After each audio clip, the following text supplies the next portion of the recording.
Well, I can't think of a better way to start our tour than we'll look at the symbol and landmark of the Disney Hollywood Studios. And no, it's not the little topiary up here, but very much like it. It looks like a water tower, and it's towards the driver's side up in the front. It's our award-winning Earful Tower. It stands a lucky 13 stories tall, and is capped off by a giant set of Mickey Mouse ears. Each ear up there weighs over 2.5 tons. Off to your left, you'll notice our staging area for Lights, Motors, Action Stunt Show. Our drivers actually come out here and use these red and yellow Pontiac GTOs to hone their skills prior to going out on the set. Off to your right, you'll see one of the biggest stars in Disney history. It's number 53, Herbie the Love Bug. Herbie's been in countless number of television shows, movies, and even been known to host a parade or two throughout his lifetime. Now here at the Disney Hollywood Studios, we have everything needed to produce movies, television, and even radio shows. On any given day, we have a lot of production going on, and today is no exception. We actually have a Hollywood special effects team currently out on one of our standing sets, and earlier we had to bypass that set completely, but Eric actually has some connections onto that set, and hopefully he'll be able to get us permission onto it.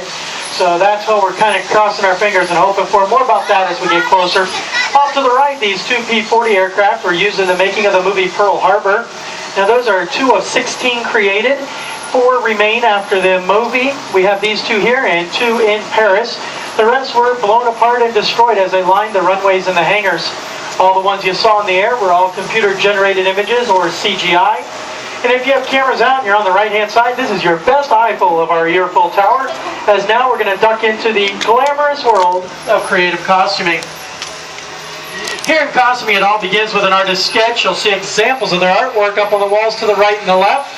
In the display cases on the left, some of our more popular costumes for such big hits as National Treasure, Book of Secrets, High School Musical 2, Step Up to the Streets, Dan in Real Life, and Enchanted.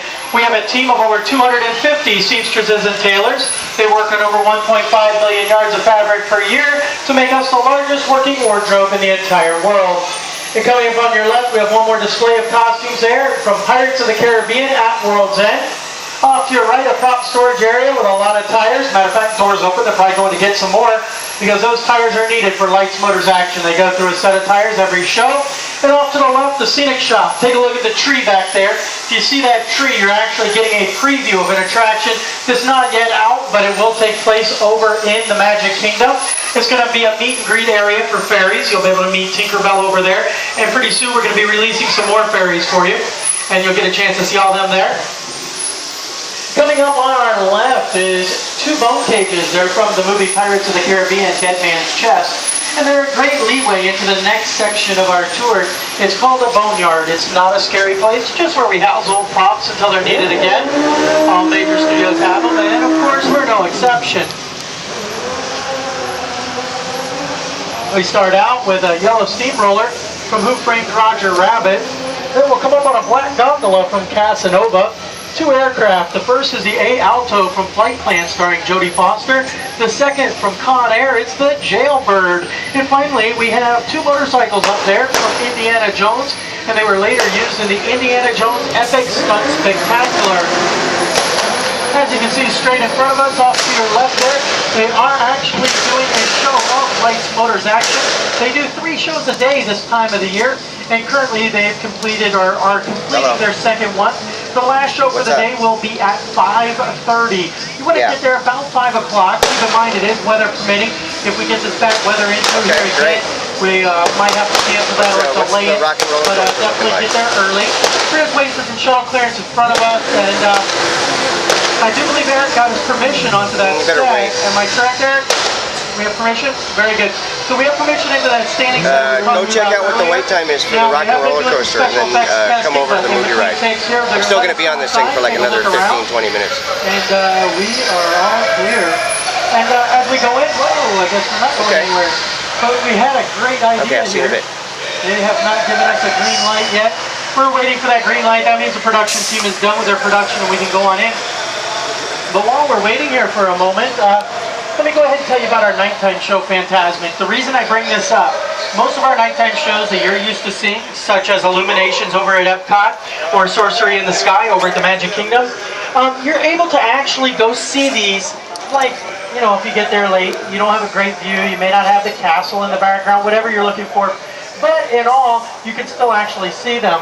But this show, our nighttime show here, Fantasmic, cannot be seen unless you make it into the amphitheater prior to it filling up.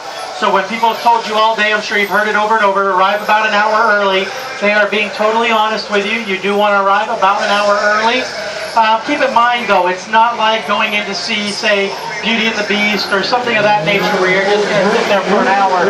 It actually has a kind of a sports stadium type atmosphere to it. People will come by with refreshments and things like that. So you can kind of make a little evening.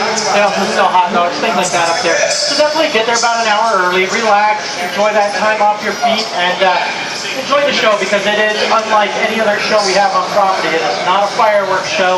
It is, however, a nighttime show. We have 2 showings tonight, and the last showing is the easiest one. As we enter the canyon, keep in mind you do want to hold on to all your personal belongings. Remain seated at all times. If you lose anything in the canyon, it is gone forever. Now, the canyon itself was modeled after a real canyon in Southern California. It took a Hollywood special effects team nearly 6 months to create. And I know that 6 months does seem like a long time, but if you were to consider how long it would take Mother Nature to build the real thing, I guess then 6 months really isn't all that bad. We're going to be able to stop for a moment since they're between takes, and let's refocus cameras, video cameras, get a couple quick pictures while I talk a little bit more. Now, if you take a look up there, one of the most unique things, of course, is the tanker truck.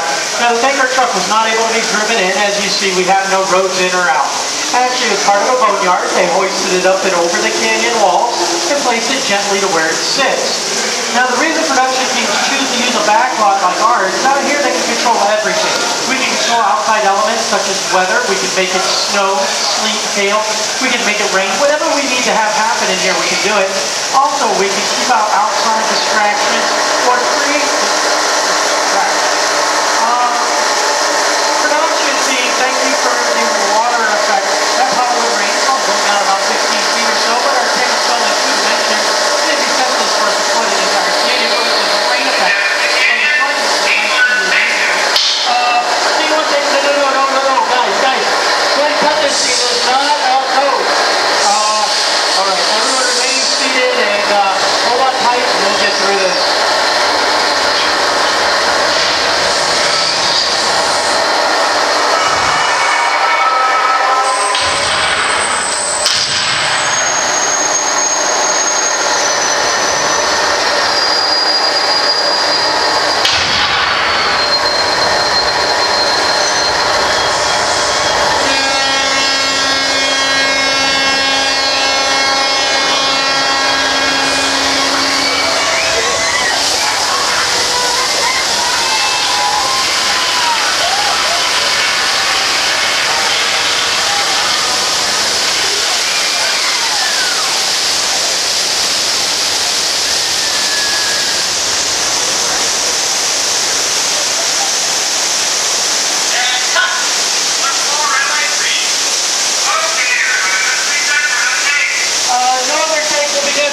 One was definitely enough for us. It does look like everyone here survived it. What did you guys think of Catastrophe Canyon? Did you like it? Alright, well, it does look like we have everyone here. Everyone is seated, so we are clear on you, Eric. Get us out of here. Now, if you couldn't tell by my stellar acting performance, I knew this was coming, but it's a great demonstration of what our canyon can do. But now we're going to take a look around back, and you're going to see a much different version of our canyon. So get your last pictures here, because around back, not very impressive to look at. Our canyon itself is actually nothing more than a steel structure. It's covered in a wire mesh. They then poured colored concrete on top and hand sculpted it into real-looking rock formation. We have an extensive amount of piping back here. The yellow pipes carry the propane gas used in the fires. The larger gray pipes the water for the floods. Overhead, we have 3 holding tanks. They dump 70,000 gallons of water rushing at our helpless little shuttle. And that water effect was aided by high-powered air cannons. These air cannons are so powerful. In fact, if you were to take one to New York City, place a basketball inside, you could launch that basketball up and over the Empire State Building with room to spare. Now, the earthquake effect was a series of hydraulic shaker tables that could take your family car, throw it over the guardrail, and down into the base of our canyon. Now, what seemed like an out-of-control catastrophe was actually a safe, computerized sequence of events. Our entire show can reset and recycle itself in just 3.5 minutes, which on our busiest days is just enough time for our next showload of visitors. Coming up on your right-hand side is an aircraft that's very near and dear to us here. This is the N234 Mickey Mouse. This plane took Walt Disney himself and his Imagineers between California and New York for the 1964 World's Fair. Now, what's so special about that World's Fair? Well, that's where Walt first introduced audio animatronics to the world with such attractions as the Carousel of Progress, Great Moments with Mr. Lincoln, and It's a Small World. Basically, they were the segue into what became Disneyland and eventually led to us right here at the Walt Disney World Resort. Off to your right, you'll see that it's split personality Herbie. He's currently a little beside himself, but he is a consummate professional. I'm sure he'll